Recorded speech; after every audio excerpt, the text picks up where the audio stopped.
था कि भारत देश में गो हत्या निषेध के लिए एक जबरदस्त आंदोलन शुरू हुआ था सन 1870 में, और इस आंदोलन का इतिहास अंग्रेजों ने दबा के रखा।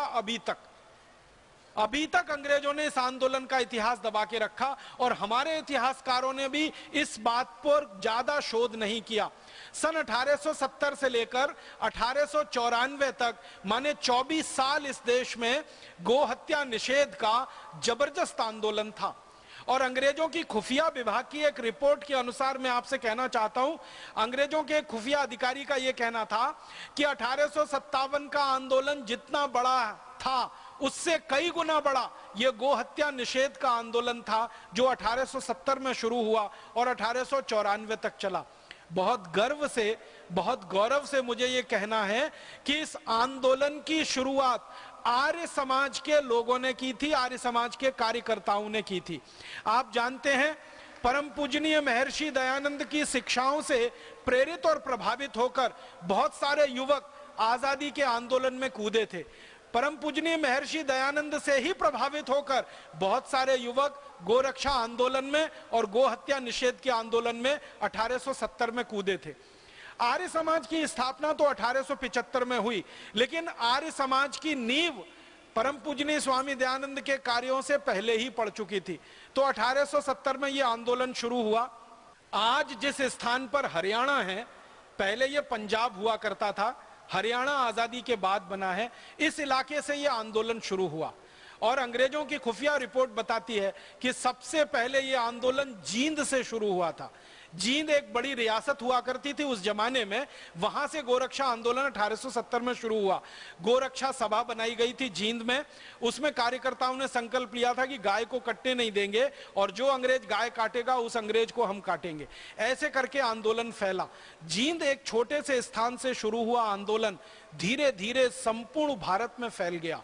1894 तक आते आते 1 करोड़ से ज्यादा कार्यकर्ता इस गोरक्षा आंदोलन में शामिल हो गए। 1 करोड़ से ज्यादा कार्यकर्ता पूरे देश में। और इन कार्यकर्ताओं ने जगह जगह कत्ल खाने बंद कराना शुरू कर दिया। और ये कत्ल खाने बंद कराने का काम कैसे किया करते थे? अंग्रेजों के कत्ल खाने जो चला करते थे, उनके सामने जाकर ये लेट जाते थे, और जो गाड़ियां पशुओं को भर के ले जाती थी उनके सामने ये कार्यकर्ता लेट जाते थे और कहते थे हमारे ऊपर से लेके जाओ, तब ये पशुओं का कत्ल होगा, हम पहले मरेंगे बाद में ये पशु कटेंगे। इतना जबरदस्त आंदोलन था। परिणाम ये होने लगा कि जगह जगह अंग्रेजों को कत्ल करने के लिए जानवर मिलना बंद हो गए। इन 1 करोड़ से ज्यादा कार्यकर्ताओं ने गांव-गांव के किसानों को समझाना शुरू किया कि अंग्रेज तो गाय काटते हैं, हम तो गाय पालते हैं, हम गाय बेचेंगे नहीं अंग्रेजों को, गाय देंगे नहीं अंग्रेजों को, तो अंग्रेज काटेंगे कैसे? इस तरह से यह आंदोलन बढ़ा। अंग्रेजों की हालत खराब हो गई। जब जगह जगह कत्ल खानों को गाय मिलना बंद हो गई, तो गाय का मांस खाना अंग्रेजों को तो बहुत आवश्यक था। बिना गाय का मांस खाए वो एक दिन भी रह नहीं सकते थे। तो अंग्रेजी सेना में विद्रोह की स्थिति आ गई, और अंग्रेजी सैनिकों ने कहा कि गाय का मांस नहीं मिलेगा तो हम बगावत करेंगे, विद्रोह करेंगे। अब अंग्रेजी सरकार के लिए एक तरफ कुआं, एक तरफ खाई। ये गोरक्षा आंदोलन करने वाले कार्यकर्ता गाय मिलने नहीं दे रहे थे कटने को, और अंग्रेजी सैनिक गाय का मांस ना मिले तो बगावत करने को तैयार। तो अंग्रेजों की महारानी ने एक हस्तक्षेप किया, विक्टोरिया ने लैंसडाउन नाम के एक अंग्रेज अधिकारी को पत्र लिखा। लैंसडाउन उस समय गवर्नर जनरल था। 1894 के आसपास वो पत्र इसके पास आया, और इस विक्टोरिया ने उस पत्र में लिखा कि ये जो गाय भारत में कटती है, ये तो हमारे लिए ही कटती है, ये बात तो सही है, क्योंकि भारतवासी तो गाय का मांस खाना पसंद करते नहीं है। आप इस बात पर ध्यान देना। विक्टोरिया खुद लिख रही है इस बात को। वो कह रही है कि गाय भारत में कटती है, वो तो हमारे लिए कटती है, भारतवासी गाय खाना पसंद नहीं करते हैं। और वो कहती है कि भारत के मुसलमान भी गाय खाना पसंद नहीं करते हैं, क्योंकि इनके पूर्वज सब हिंदू थे, और हिंदुओं ने गाय के मांस को खाना कभी स्वीकार किया नहीं, इसलिए भारत के मुसलमान भी गाय खाना पसंद नहीं करते।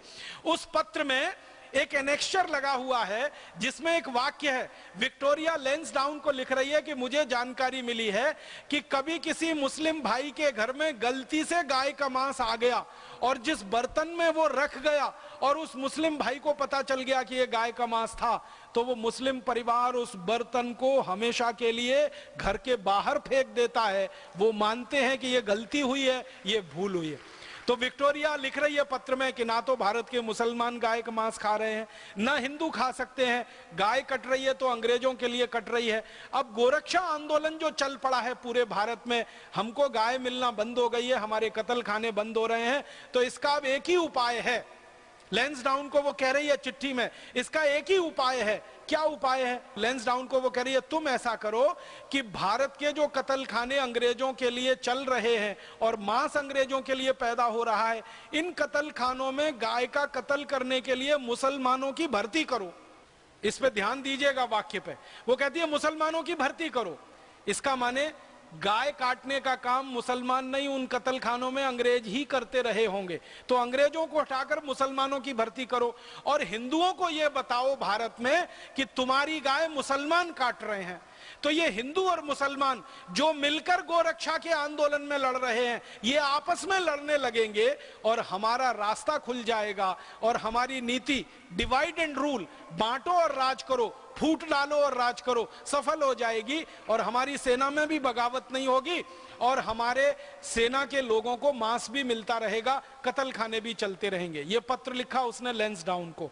लैंसडाउन ने पत्र पढ़ा, उसने फिर मीटिंग बुलाई। मीटिंग बुला के उसने आदेश दिया कि जितने सरकारी कत्ल खाने हैं उनमें मुसलमानों की भर्ती की जाए। तो मुसलमानों में से कोई तैयारी नहीं हुआ भर्ती के लिए, कोई आया ही नहीं। तो उन्होंने कहा कि ढूंढो, कोई तो मुसलमानों में जाति समूह होगा जिसको हम इस काम में लगा सकें।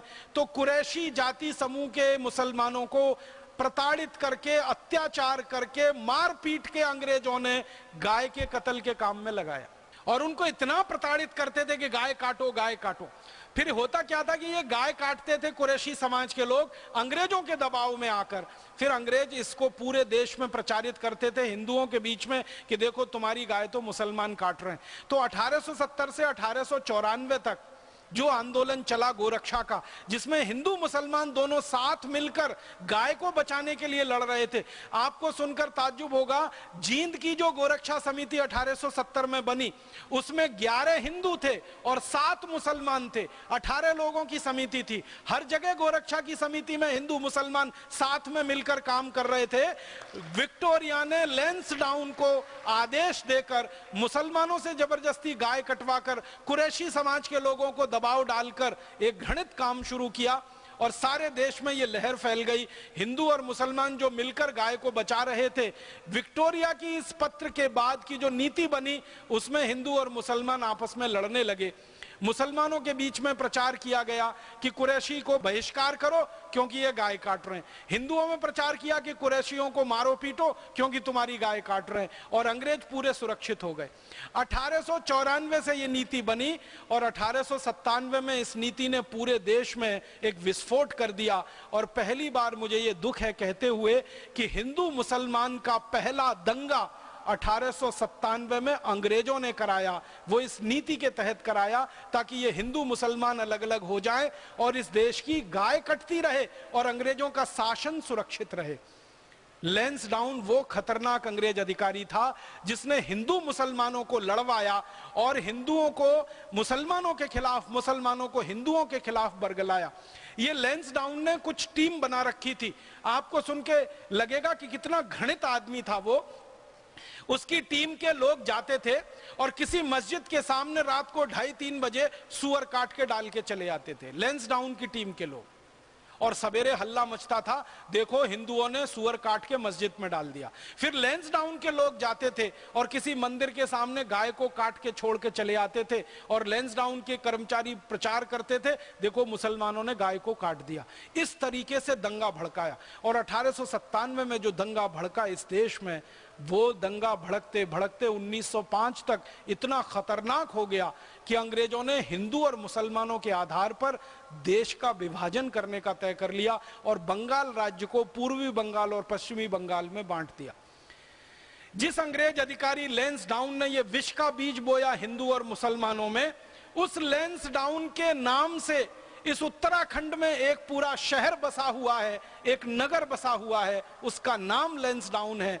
आत्मा को दुख होता है, कष्ट होता है, क्रोध आता है कि लैंसडाउन ने हिंदू मुसलमानों को लड़ाया, गाय का मांस अंग्रेजों को खाने को मिलता रहे, इसके लिए गाय का कत्ल करने के लिए कत्ल खाने चालू करवा के रखे। उस लैंसडाउन का नाम हम क्यों लें और उसके नाम पर कोई शहर का नाम क्यों बने?